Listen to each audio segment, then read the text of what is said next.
Hi viewers, నమస్కారం. నా పేరు doctor Sunitha, fertility consultant, 49 fertility centre, Tirupati branch. ఈ రోజు మనము లేడీస్ లో పిల్లలు గురించి చూసుకునే వాళ్ళకి ఒకటి ఫెలోపియన్ ట్యూబ్స్ అనే దాని గురించి మాట్లాడుకుందాం. ఫెలోపియన్ ట్యూబ్స్ యొక్క ఇంపార్టెన్స్ ఏంటి, దాంట్లో వచ్చే ప్రాబ్లమ్స్, దానికి ట్రీట్మెంట్స్ ఎలా ఉంటాయి అనేది చెప్పుకుందాము. జనరల్ గా ఏంటంటే లేడీస్ లో మామూలు గర్భసంచి అంటే యుటరస్ అనేది ఉంటుంది, ప్లస్ అటు సైడ్ ఇటు సైడ్ అండాశయాలు ఉంటాయి. వాటిని యుటరస్ కి కనెక్ట్ చేస్తూ ఫెలోపియన్ ట్యూబ్స్ అనేటివి ఉంటాయి అన్నమాట. దాంట్లో సన్నగా ట్యూబ్స్ లాగా ఉంటాయి, చివరి భాగంలో ఫింగర్స్ లాగా వచ్చి ఫింబ్రియా అంటారు. అది కొంచెం అండాశయాలకి దగ్గరగా ఉంటాయి. So first 14 days egg develop అయ్యి రప్చర్ అయినప్పుడు ఆ కెమికల్ చేంజెస్ వల్ల ఆ ఫెలోపియన్ ట్యూబ్స్ యొక్క ఫింబ్రియా వచ్చి ఎగ్ ని కలెక్ట్ చేసుకుంటుంది అనమాట. అదే టైంలో వీర్య కణాలు కలిసినప్పుడు పిండం అనేది ఏర్పడి అక్కడి నుంచి ట్యూబ్ లో చిన్న చిన్న సీలియరీ మూవ్మెంట్స్ అనేటివి ఉంటాయి. సో ఆ సీలియరీ మూవ్మెంట్స్ ద్వారా యుటరస్ లోకి వచ్చి ఇంప్లాంటేషన్ జరుగుతుంది. సో ఈ ట్యూబ్స్ యొక్క ఇంపార్టెన్స్ అలా ఉంటుంది అనమాట, మెయిన్ రోల్ ప్లే చేస్తాయి. సో ఈ ట్యూబ్స్ కి జనరల్ గా ప్రాక్సిమల్ పార్ట్ అనేసి, డిస్టల్ పార్ట్ అని అట్లా చెప్తాము. యుటరస్ కి దగ్గరగా ఉన్నదాన్ని ప్రాక్సిమల్ పార్ట్ అంటారు. నెక్స్ట్ ఫింబ్రియా, ఇంకా లాస్ట్ కొంచెం డైలేటెడ్ పార్ట్ ని యాంపులరీ ఎండ్ అని చెప్తాం అనమాట. సో జనరల్ గా మనకి ఫస్ట్ 1 year అయింది, ప్రెగ్నెన్సీ రావట్లేదు, మ్యారేజ్ అయ్యి 1 year అయినా కూడా అన్నప్పుడు ఒకటి ఓవ్యులేషన్ చెక్ చేసిన తర్వాత ట్యూబ్స్ కూడా నార్మల్ గా ఫంక్షన్ అవుతున్నాయా లేదా అనేది చూసుకోవాల్సి ఉంటుంది. సో ట్యూబ్స్ నార్మల్ గా ఫంక్షన్ అవుతున్నాయా లేదా అనడానికి టెస్ట్ ఎలా చేస్తాము అంటే, దీంట్లో ఒక రకం వచ్చేసి ఒకటి డై అనేది ఒక లేడీ యొక్క యుట్రస్ కింద భాగంలో నుంచి ఒక డై పుష్ చేస్తాము. అది రేడియో ఓపెక్ డై అన్నమాట.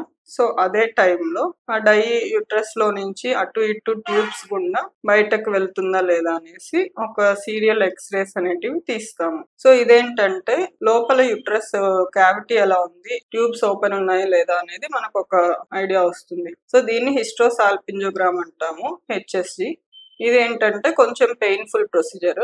ఒక్కొక్కసారి ట్యూబల్ బ్లాక్ అంటే ఒక్కొక్కసారి ప్రాక్సిమల్ బ్లాక్, డిస్టల్ బ్లాక్, అలా కూడా మళ్ళీ వేరియేషన్స్ ఉంటాయి. నెక్స్ట్ వచ్చేసి ఇంకొకటి సెలైన్ పుష్ చేస్తూ స్కాన్ ద్వారా ట్యూబ్స్ ఓపెన్ ఉన్నాయా లేదా చూస్తాం అనమాట.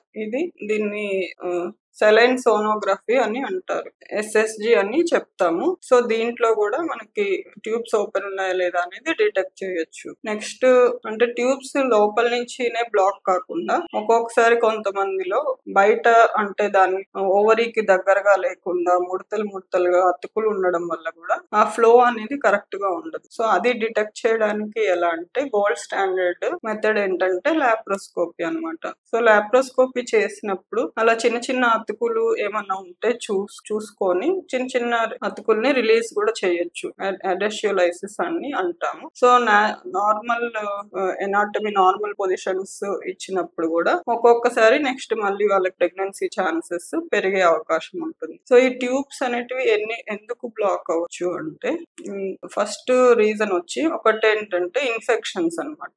అంటే ఒకటి బ్యాక్టీరియల్ ఇన్ఫెక్షన్స్, గొనేరియా అంటారు. ప్లస్ ఇండియాలో ఇంకా మనకి తెలియకుండా వచ్చేటివి చాలా మందిలో ప్రివలెంట్ గా ఉన్నది టీబీ అన్నమాట. సో వీటికి మనకి సిమ్టమ్స్ మాకు ఎప్పుడు ఏం తెలియలేదు అని చెప్తారు చాలా మంది. సో వీటికి ఎక్కువగా సిమ్టమ్స్ ఎవరికి తెలియవు. కొంతమందికి మాత్రం white discharge, lower abdominal pain ఇలా ఉండే అవకాశాలు ఉంటాయి. ఇంకా ఒక్కొక్కసారి ఎండోమెట్రియోసిస్ వల్ల, ఇది లోపల అతుకులు ఉండడం వల్ల కూడా ట్యూబ్స్ బ్లాక్ అవ్వచ్చు. Plus previous history of tubal అంటే ట్యూబ్ లో గర్భం వచ్చినప్పుడు ఆ ట్యూబ్ తీసేస్తాం కాబట్టి ఒక ట్యూబ్ బ్లాక్ ఉండొచ్చు. ఇంకొకటి యంగర్ ఏజ్ లో అపెండిక్స్ రిలేటెడ్ ఏమన్నా ఇన్ఫెక్షన్స్ వచ్చినప్పుడు అవి అతుకులు ఉండడం వల్ల కూడా ఒక్కొక్కసారి ట్యూబ్స్ అనేటివి బ్లాక్ అవ్వచ్చు. సో ఈ ట్యూబల్ బ్లాకేజ్ కనుక్కున్నాక ఒకవేళ లాప్రోస్కోపీ, హిస్టోస్కోపీ ప్లాన్ చేసినట్టు అయితే ఒక చిన్న అంటే హిస్టోస్కోపిక్ క్యాన్యులేషన్ ద్వారా కూడా